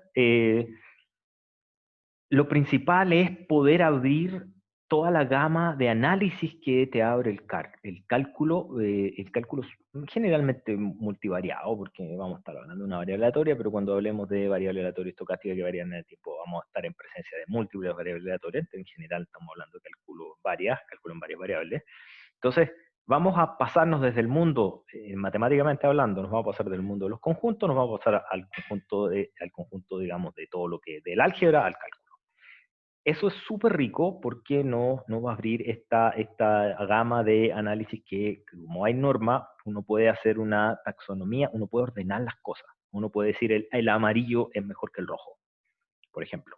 Y es algo así de simple. ¿Por qué el amarillo? ¿Y por qué el amarillo es mejor que el rojo? Bueno, porque la probabilidad que te compren amarillo es más grande que la probabilidad que te compren rojo. Así de corto, digamos.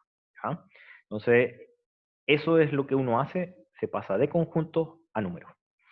Que los números también son conjuntos, pero se entiende lo que estoy diciendo, de cosas conceptuales que no necesariamente tienen concepto de norma a un espacio donde hay normas. ¿Ya? Después, el segundo punto es, bueno, es algo parte de lo que ya dije, pero lo otro es que tenemos que hacer la abstracción de que sabíamos y sabemos que los espacios de muestra pueden ser discretos o continuos, y en el caso discreto en particular uno puede estar en presencia de cosas que son, digamos, finitas o infinitas, de la gracia que sean enumerables, ya por ser discretas son enumerables, digamos, pero pueden ser finitas o infinitas. Y si uno está en presencia de un espacio de muestra y por supuesto todos sus conjuntos de eventos discretos, vamos a estar en presencia de una variable aleatoria discreta, es decir, vamos a ir a Z, ¿ya? O a los naturales. Y si el dominio es continuo, vamos a ir a los reales. ¿Ok? Es básicamente eso, el segundo punto. El tercer punto, un tema de nomenclatura, chiquillos, que me ajusté a lo que sale en el ROS y que yo también ocupaba de antes y que les recomiendo porque es la más repetida de la nomenclatura, es que cuando hablemos de una variable aleatoria, vamos a hablar de una letra mayúscula. ¿Ya? Entonces vamos a hablar de la X mayúscula, variable aleatoria X, que es mayúscula, la variable aleatoria Y mayúscula, etc. ¿Y por qué es tan relevante no confundirse con eso? Porque he visto confusiones que llegan incluso a lo conceptual cuando entramos a definir la función acumulativa de distribución. ¿Por qué? Porque en muchos libros hablan de el argumento de la función que le ponen una minúscula, a la variable aleatoria le ponen una mayúscula y al argumento le ponen una minúscula.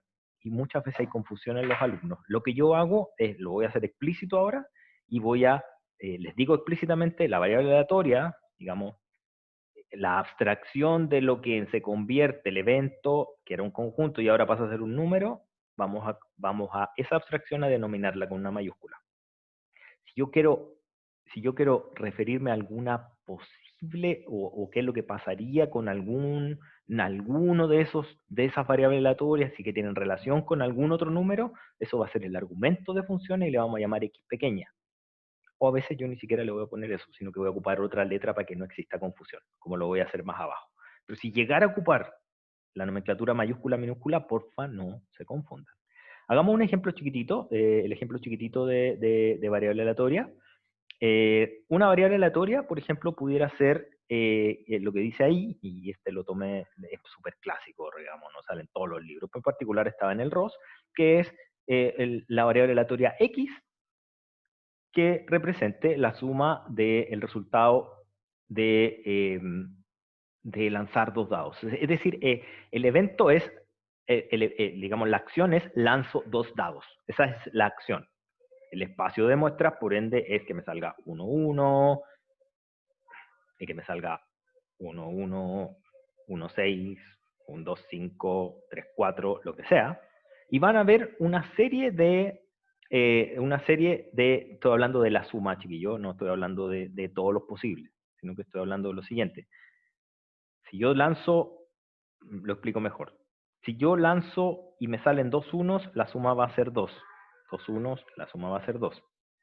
Yo quiero ver la suma de que sean 3, si es que va a ser acá el 3, la probabilidad de que la variable aleatoria, es decir, la probabilidad de que al lanzar dos dados, la suma de los dos dados sea 3, bueno, va a ser igual a la probabilidad del evento que me salga un 1 y que me salga un 2, o que me salga un 2 y que me salga un 1, ¿cierto? ¿Ok? Lo mismo, puedo empezar a hacer el mismo análisis hasta llegar a 7, por ejemplo. ¿Cuál es la probabilidad que me salga a 7? Bueno, son todas las combinaciones de 1 más 6, 2 más 5, 3 más 4, 4 más 3, 5 más 2, 6 más 1. ¿Cuál es la probabilidad? Son excluyentes. Puede salir uno o la otra. Puede salir S o S, pero no pueden salir los dos al mismo tiempo. Son excluyentes, son la suma. Entonces, un sexto, 3 sextos, 4 sextos, 5 sextos. O sea, sexto, 6, 36avos, porque son 36 posibles resultados. 1 a 6, 1 a 6, son 36 posibles resultados. Entonces, ¿cuál es la probabilidad? 1 partido por 36, 2, 3, 4, 5, 6. 6 partido por 36, que es un sexto. ¿Ok? Después de eso, hasta el 12, ¿cuál es la probabilidad de que sume 12? Bueno, que me salga 6, 6, no hay otra combinación. Y por ende, es el 6, 6, es el que está aquí. ¿Ya? Entonces, esa es una variable aleatoria. O sea, la variable aleatoria es que la suma sea, ¿cuál es la probabilidad de que me salga, digamos, alguno de los números posibles de la suma de los dos caras de un dado, como los dados van de 1 a 6? La única forma posible de cuando uno lanza dos dados es que el espacio de muestra va a ser desde 2 a 12. No hay más. Es decir, el universo de la variable aleatoria. La variable aleatoria el universo de la variable aleatoria es de 2, 3, 4, 5, 6, hasta 12. Y la probabilidad de cada una de esas se puede calcular a partir de los eventos que de ahí se producen, como el ejemplo que está acá. Entonces hay una relación directa con el ejemplo 1, de los ejemplos más simples, que el lanzar un dado, dos dados, por ejemplo, sería a través de esta forma. Entonces hicimos un mapeo de las 36 posibilidades hacia una función posible, hacia una variable aleatoria posible, que es la suma de los dos. ¿Ya? Esa sería una variable aleatoria. Después de eso, vamos ahora a una definición.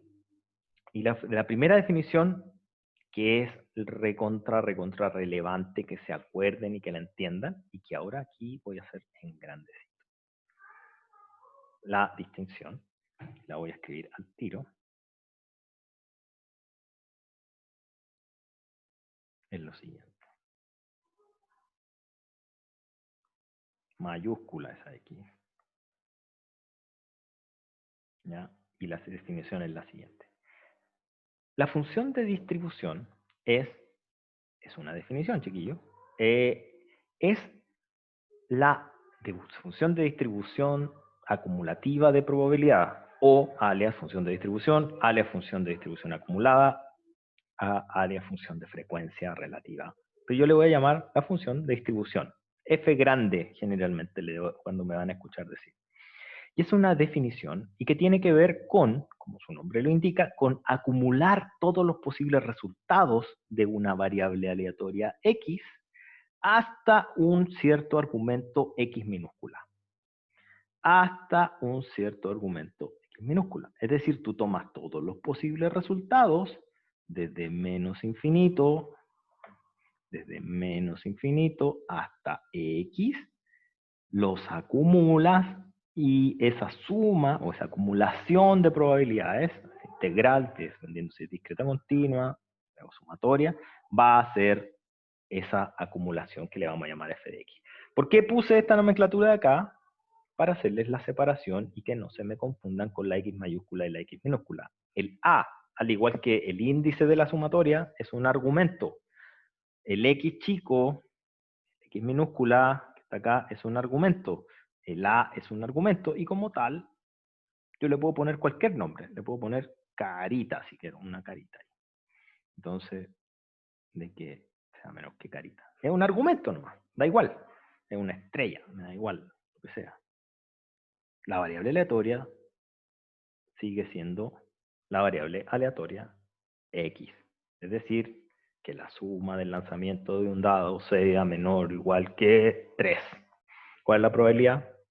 Bueno, habrá que calcularla, ya vamos a ver cómo se calcula. Por la mera definición de esta función de distribución, que es una acumulación de las probabilidades hasta el valor del argumento, que se llama X, aquí se llama estrella, da lo mismo, son definiciones equivalentes, el argumento es mudo, tiene que cumplir con las siguientes probabilidades, con las siguientes propiedades, ¿ya?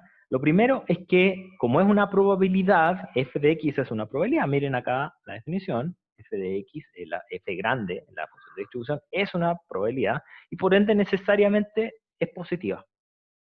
¿Ok? Y es una probabilidad, necesariamente es positiva, las probabilidades son positivas. Lo otro es que es no decreciente, chiquillos, ¿ya? Es decir, en la medida en que yo voy agregando o subiendo en el valor de estrella, o en el valor de X, o en el valor de A, en el valor del argumento, en la medida que yo crezco en el valor del argumento, la probabilidad crece. Y eso es natural de entender porque se aumenta el tamaño de los eventos que yo estoy evaluando. Y esos eventos están mapeados en la función, en la variable aleatoria. Es decir, aumenta la cantidad de posibilidades y por ende aumenta la probabilidad. ¿Ya? ¿Ok? Entonces es primero que es positiva, mayor que 0, y es no decreciente. Lo otro es que si es que cuando yo crezco y hago crecer el x, x, el argumento, que ya puede ser x, a, por ejemplo, si ahora yo le pongo a acá, a, si yo hago crecer el argumento a, y lo llevo a infinito, implica que yo estoy recorriendo todos los posibles valores de la variable aleatoria, porque le pregunto cuál es la probabilidad que la variable aleatoria esté entre menos infinito y el argumento a y el argumento sea infinito. Entonces estoy preguntando por el espacio de muestra. Y como estoy preguntando por el espacio de muestra, entonces asintóticamente, en el límite, la función de distribución se nos va a 1. ¿Ya? Para el otro lado, si es que yo digo que el x es muy chiquitito, se va a menos infinito, en realidad no voy a estar preguntando por nada. O sea, ¿cuál es la probabilidad de que no ocurra nada? Asintóticamente, de nuevo, se nos va a 0, porque la probabilidad de que no ocurra ninguna cosa es nula. ¿Ok? Después de eso, vamos a, digamos, en una propiedad que se puede hacer directa, pero ya quiero que la vayan recordando, que es, ¿qué pasa si yo ahora tengo un evento compuesto en un conjunto? Yo sé que la probabilidad esa probabilidad, ese conjunto que está ahí, yo lo puedo dividir, yo lo puedo separar en la probabilidad, ese pedacito de conjunto, yo lo puedo poner al revés, yo puedo poner la probabilidad de que la variable aleatoria sea menor que el argumento B, ¿ya? Unido con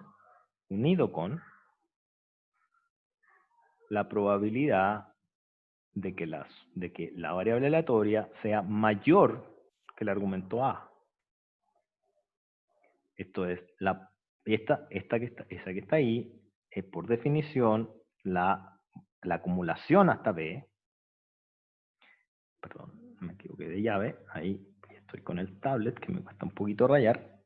Esa es la acumulación hasta B. Y eso lo puedo proceder por complemento con la primera propiedad que vimos más arriba, que es 1 menos la probabilidad, o lo puedo hacer directo con el F, pero bueno, lo puedo hacer así.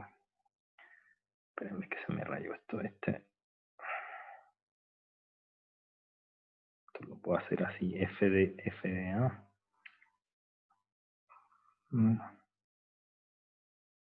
Que F de A.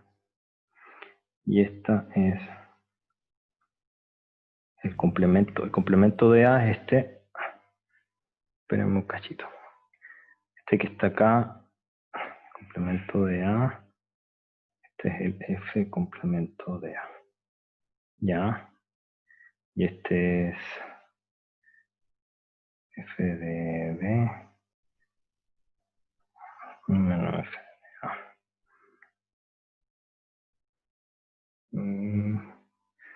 Entonces, es directo ver que la probabilidad de, y ahí está, la probabilidad de, esto de acá quiero ver,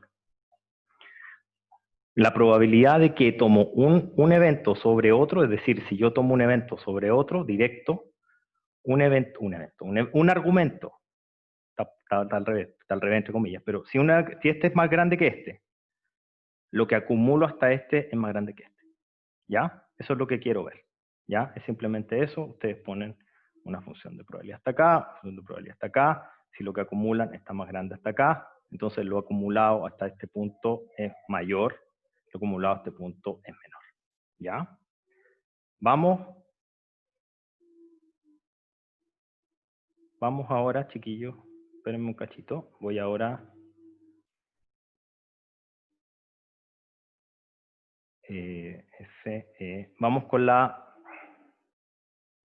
vamos con lo siguiente, vamos con la variable aleatoria discreta y vamos a poner un ejemplo al tiro, ¿ya? Vamos a poner un ejemplo al tiro.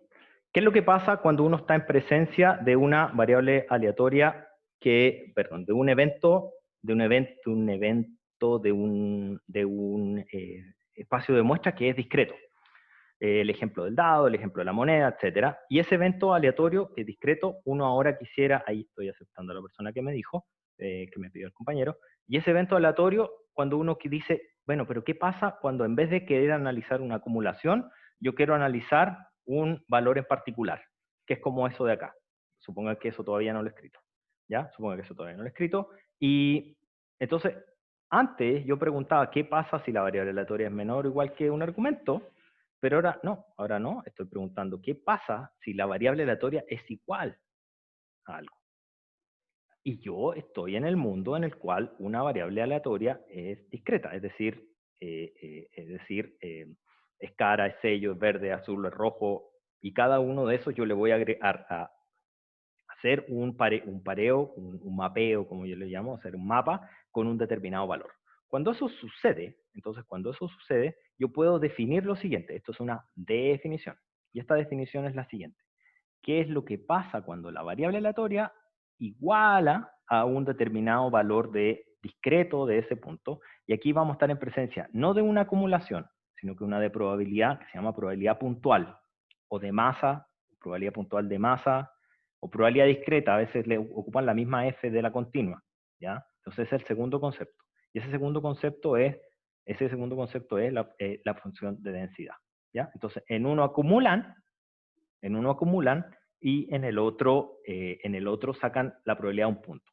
uno es una integral, ya vamos a ver la relación, que cuando es discontinuo, porque cuando es continuo van a estar en presencia de la relación típica entre f grande y f chica que a través de la integral, pero en el caso discreto vamos a estar a través de una sumatoria. Es decir, en uno es un punto denso, vamos a calcular punto a punto la densidad, y en el otro acumular la integral o la sumatoria. ¿Ok? Entonces, cuando estamos en presencia de eso, tenemos la segunda definición de el f o el p, dependiendo si es continuo o discreto, pero voy a escribir igual el f chico más adelante. Y una forma en las cuales uno describe para poder hacer el cálculo es que, bueno, nuevamente, no es para poder hacer el cálculo, pero nuevamente lo que uno está presente es la discreto. Voy a leerlo para que no se me vayan los puntos. Uy, se me pixelió. Ahí volvió. Voy a ir por este punto primero. Cuando uno está, ya lo dije, pero cuando uno está en un espacio de muestras que es numerable finito infinito, decimos que es una variable aleatoria discreta. ¿Okay? Para el caso discreto, vamos a definir, aparte del f grande es válido para el discreto y el continuo, que acumula, vamos a definir una función de densidad de masa. Esa función de densidad de masa es P, en el caso discreto, la vamos a llamar P, parece que le puse P a la probabilidad más abajo, pero ahí le cambio por Q, no importa. Vamos a llamarle P minúscula, y esa probabilidad P minúscula simplemente va a ser la probabilidad de que en ese punto, ojo, y aquí de nuevo voy a hacer el tema del argumento, ese es un igual, no es un menos. Y acá voy a poner la probabilidad del argumento. Ojo, ese es el argumento. Disculpen el ruido en mi casa, chiquillos. No sé si lo escuchan, ojalá que no, pero está ahí muy ruidoso, les pido disculpas. Ok. Vamos acá, entonces, después que estamos con el caso discreto, hemos hecho la definición, es una definición, es un punto, es una densidad, por decirlo así, un puntual de masa, y luego vamos a hacer la formalización de que esos conjuntos de argumentos, en realidad uno tiene que o puede hacer la abstracción a que son un conjunto discreto. Puede ser finito o infinito, da lo mismo, pero ese conjunto discreto uno lo conoce. Puede ser, por ejemplo, un subconjunto de Z, puede ser 2, 4, 6, 8, 10, los primos, los pares, cualquier cosa. Ya, o alguna cierta partición de los Z o de los naturales, cualquiera sea. ¿Ya? Entonces, cuando uno hace esa abstracción a ese conjunto, uno lo puede ya poner nombre y apellido, que son el subíndice I, y ese subíndice I me va a servir para aquellos números donde la probabilidad efectivamente es mayor que 0. ¿Ya? Por ejemplo, si son los pares, el 1 no tiene ningún sentido, pero el 2, 4, 6, 8, 10, etcétera, sí lo tiene. Entonces, solo en los puntos, en esos puntos, X sub I, en esos argumentos, va a ser mayor que 0. ¿Ya? Cuando no es ninguno de esos puntos, entonces la probabilidad es 0. Entonces, cuando yo hago la sumatoria de todos los posibles valores, y esto lo voy a poner más grande para que se vea aquí, está muy pegadito, quizás fue un error ponerlo tan pegadito. Entonces, cuando yo hago esta sumatoria, que es la sumatoria de de la densidad puntual de masa, de la probabilidad puntual de masa, del P chico, de todos los posibles valores donde esa probabilidad existe, es mayor que 0, estoy haciendo, por decirlo así, una sumatoria entre menos infinito más infinito, una integral entre menos infinito más infinito, pero estos son discretos. ¿Okay? Entonces eso tiene que ser 1. Esa es una propiedad que tiene que cumplir. Entonces, cuando es discreto, la probabilidad puntual de masa en algunos puntos va a ser mayor que 0. En los otros puntos va a ser 0. Y la suma sobre todos los puntos que es mayor que 0 debe ser 1. Necesito esas propiedades que se cumplan para que esté bien definido. ¿Ya? Y vamos a ir verificándolas con los ejemplos de más adelante. A partir de las definiciones del f grande y del p, es decir, de la función acumulada y de la función de masa, tenemos, y se puede ver la relación. Relación que ustedes ya conocen en el caso de continuo, seguramente que es una integral, pero en este caso lo vamos a definir a través de una sumatoria. ¿Por qué? Porque si yo quiero para un determinado argumento, y de eso lo voy a escribir aquí al lado, rayita, y para hacerlo equivalente, si yo quiero la función acumulada de A, que es la probabilidad que la variable aleatoria, la probabilidad que la variable aleatoria sea menor o igual que A, con lo que estoy diciendo, para que eso suceda, yo puedo simplemente buscar en ese rango, que de menos infinito hasta A, puedo buscar aquellos valores en los cuales la variable aleatoria discreta es positiva, para todos los demás va a ser 0, por la definición anterior, y por ende los puedo sumar. Puedo sumar todos los valores puntuales de la probabilidad. Ahora, por eso es probabilidad puntual de masa, todos los valores puntuales en que esa variable aleatoria, ese ya no es el A, no está ahí, pero son todos los valores puntuales, son los X chiquititos, donde esa variable aleatoria es mayor que 0. Es decir, tengo que sumar por todos los Y, tal que, no sé si ocupan ese signo de tal que, así que voy a ocupar otros dos puntitos nomás, tal que es lo mismo que está ahí, es un Y, tal que, ay, se me achicó, disculpen. Ahí está, son todos los Y, pixelado, vuelve, son todos los Y, tal que el X sub Y es menor o igual que A. Eso que está ahí, disculpen el pixelado, ya vuelve mal internet, todo es equivalente a lo que está escrito en el lado izquierdo, ahí para que no exista confusión entre argumentos y cuestiones. ¿Ya? Entonces, X grande es la variable aleatoria, A es el argumento, X sub I son aquellos valores en los cuales la variable aleatoria, valores discretos, enumerables, digamos, en los cuales la variable aleatoria toma un valor, pero no los considero todos, sino que solo los considero hasta el argumento A. ¿Ok? Entonces esa es la forma de escribir una, digamos, función de distribución acumulada a partir de la función de probabilidad de masa P. Hagamos un ejemplo chiquitito de cómo se vería. Esto para mí, ustedes, yo sé, no tiene sentido que no avance, pero voy a dejarlo como para que podamos descubrir cómo se hace. Hagamos un ejemplo muy chiquitito de una variable aleatoria que toma tres posibles valores.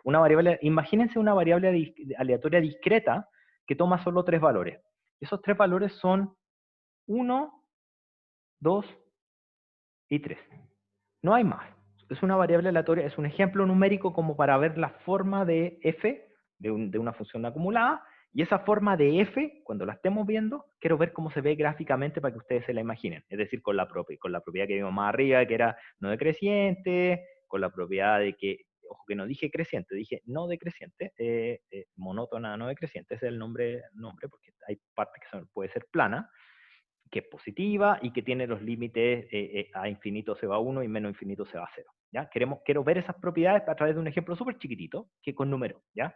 Y el ejemplo súper chiquitito es, tomen una variable aleatoria que tiene tres posibles valores, o 1, o 2, o 3. ¿Ya? Tres valores, no más.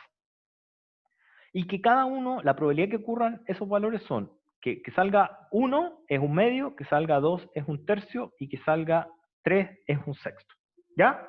Un medio, un tercio y un sexto me da 1. ¿Ya? En total. ¿Ya? O sea, es que está bien definida. Ojo con eso. Pregunta, ¿cuál es la pregunta? Dibuje la función de distribución acumulada. Dibujar. ¿Ok? Antes de dibujar, vamos con la caracterización. La caracterización me dice que tengo que preguntarme qué es lo que pasa entre que la variable aleatoria, ojo que tiene tres valores posibles nomás la variable aleatoria, o 1, o 2, o 3, no hay más. Es decir, se forman los siguientes rangos. Se forma el rango entre menos infinito hasta 1, entre 1 y 2, entre 2 y 3, y de 3 para adelante. O sea, es de 1 para abajo, entre 1 y 2, entre 2 y 3, y de 3 para arriba. Esos son los rangos. ¿Qué son estos rangos que están acá? ¿Ok? Estos rangos. Y en estos rangos tengo que preguntarme qué pasa. ¿Qué pasa entre menos infinito y justo antes de llegar a 1? Bueno, la función acumulada es la probabilidad, y como hasta ese momento no ha sucedido nada, entonces la probabilidad, digamos, la probabilidad es que eso es 0. O sea, no tiene ni una probabilidad porque en realidad o es 1, o es 2, o es 3. Después de eso, ¿cuál es la probabilidad? Justo tomando el 1 y hasta el 2, pero sin topar el 2, bueno, es la probabilidad de 1. ¿Ok? Y ahí tiene uno un medio. Y ahora sí que me voy a ir al monito. Es decir, disculpen que se me pixeló. Ahí está volviendo, volvió. Entonces, entre menos infinito y 1, esta cuestión es 0. Ok, llego al primer valor. Aparece el 1. Okay, ¿cuál es la probabilidad de 1? La probabilidad puntual en 1, yo sé que era un medio. Ok, me empieza a aparecer un medio. ¿Dónde se pone entretenido o difícil? Es que en el punto 2. ¿Qué pasa cuando yo llego al punto 2, al segundo número? Al segundo número. Y justo antes del segundo número, todavía sigue siendo un medio, porque no atrapo al 2. Pero cuando surge el segundo número, el 2, cuando surge el segundo número, el 2, me aparece una nueva probabilidad. Y aquí es donde generalmente hay un error en el dibujo y ponen un tercio, en vez de poner un medio más un tercio. La función de distribución acumulada acumula, suma. Entonces van a sumar el un medio más el un tercio.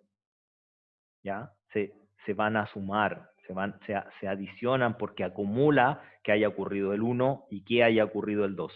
Justo en el punto donde atrapan al 2, que sería ese par. Entonces, en ese punto se saltan a 5/6.